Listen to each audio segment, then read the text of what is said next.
قالت الاعراب آمنا قل لم تؤمنوا، پلس کا انکار ہو گیا نا، ایمان تو نہیں ہے تمہارے اندر. ولیکن قولوا اسلمنا، درمیان میں آ گئے. ولما يدخل الایمان فی قلوبکم، مزید تاکید ہو گئی ایمان تمہارے دلوں میں داخل نہیں ہوا. لیکن اب آگے چلیے.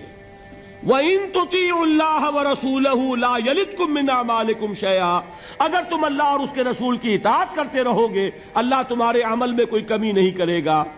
اس سے ثابت ہو گیا منافق بھی نہیں، اس لیے کہ منافق کا کوئی عمل قبول نہیں. منافق تو وہ مائنس ویلیو ہے، اس کے ساتھ کوئی نیکی قبول ہو نہیں سکتی. کیا عبداللہ ابن ابی کی نمازیں قبول ہوئیں؟ اگرچہ وہ نماز حضور کی امامت میں ادا کی جا رہی ہے، لیکن کیا اس کی نماز قبول ہو سکتی تھی؟ وہ آپ کو یاد ہوگا واقعہ، جب مرا ہے وہ شخص رئیس المنافقین عبداللہ ابن ابی، اس کے بیٹے ہیں عبداللہ ابن ابی، وہ مومن صادق، نوجوان نہایت صالح. اب ایک سعادت مند بیٹے کو تو باپ سے محبت ہوگی کہ نہیں ہوگی؟ وہ بیٹا حاضر ہوتا ہے حضور کی خدمت میں. حضور میرے والد کا انتقال ہو گیا، آپ اپنا کرتا عنایت فرما دیجئے تاکہ میں اس کو کفن دوں. حضور نے سوچا اور کرتا اتار کے دے دیا.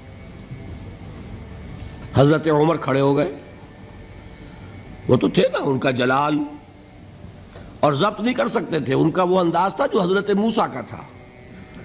حضرت خضر کو 3 دفعہ ٹوکا کہ نہیں، یہ کیا کیا تم نے؟ بغیر کسی جرم کے اس بچے کو ختم کر دیا. یہ کیا کیا تم نے؟ کشتی کو تم نے توڑ دیا، مارو گے ان کو جو اس کے اندر سوار ہیں. یہ کیا کیا؟ یہ دیوار سیدھی کر دی. یہ بدبخت انہوں نے ہمیں کھانے کو بھی نہیں دیا اور ان کی دیوار سیدھی کر رہے ہیں. تو حضرت موسیٰ علیہ السلام خاموش نہیں رہ سکتے تھے. انک لن تستطیع معی صبرا، یہی معاملہ حضرت عمر فاروق کا تھا. کھڑے ہو گئے، حضور کیا کر رہے ہیں؟ اس دشمن خدا کو آپ اپنا کرتا دے رہے ہیں؟ اس نے یہ کیا، اس نے یہ کیا، اس نے یہ کیا.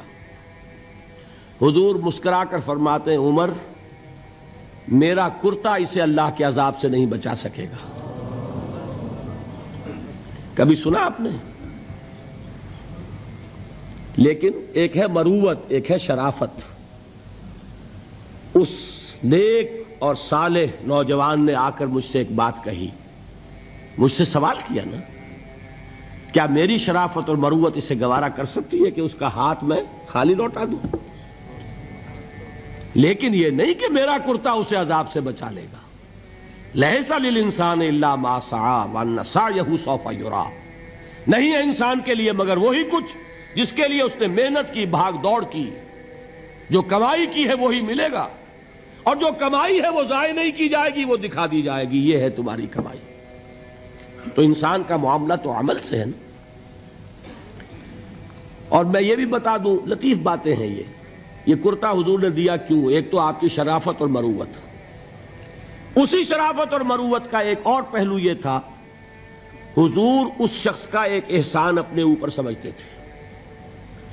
غزوہ بدر میں حضرت عباس حضور کے چچا کفار کی طرف سے آئے تھے، ایمان نہیں لائے تھے اس وقت تک، اور وہ اسیران بدر میں تھے. بدر کی جنگ کے بعد جو قیدی تھے ان میں عباس بھی ہیں رضی اللہ تعالی عنہ. ان کو پاس کرتا نہیں تھا، کرتے کی ضرورت پیش آئی. وہ طویل القامت انسان تھے. عبداللہ ابن ابی نے اس وقت کرتا دیا تھا عباس کو. اس کو محمد الرسول اللہ اپنے اوپر ایک احسان سمجھتے تھے کہ میرے چچا کو اس شخص نے ایک وقت میں کرتا دیا تھا. آج در حقیقت محمد الرسول اللہ صلی اللہ علیہ وسلم نے اپنے اس احسان کا بدلہ چکایا ہے. بہرحال بات جو ہو رہی تھی اس کو سمجھیے. منافق اندر جو کچھ ہے وہ ہے اور اللہ جانتا ہے. اللہ کا رسول جانتا تھا لیکن اس نے اس کو چھپایا اور تاکید کر دی، جس کو بتایا بھی. ایک صاحب ہے حضرت حذیفہ ابن یمان، کچھ منافقوں کے نام بتا دیے تھے آپ نے یہ میں واقعہ آپ کو پورا سناؤں گا جبکہ نفاق پر گفتگو ہوگی، لیکن ساتھ ہی کہہ دیا تھا دیکھنا کسی کو بتانا نہیں، یہ میرا راز ہے تمہارے پاس۔ اب لوگ ان سے پوچھتے بھی تھے، وہ بتاتے نہیں تھے۔ ان کا نام پڑ گیا صاحب و سر نبی، یہ نبی کے رازدان ہیں، ان کے پاس نبی کا ایک راز ہے، وہ راز ہی رہا۔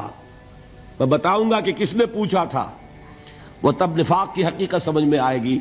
بہرحال یہ بات سمجھ لیں، قانوناً ایک شخص مسلمان ہے، حقیقت کے اعتبار سے اس کی تین شکلیں ہو سکتی ہیں، یا مثبت طور پر مومن اور ایمان کے درجات بے شمار ہوں گے، +1 سے لے کر +انفینٹی تک، یا منفی طور پر منافق، -1 سے لے کر اور -انفینٹی تک، اور درمیان میں ایک زیرو کا مقام بھی ہے، نہ منافق نہ مومن، بس وہ مسلمان ہے، وہ ہے جس کو فرمایا گیا ان تطیعوا اللہ ورسولہ۔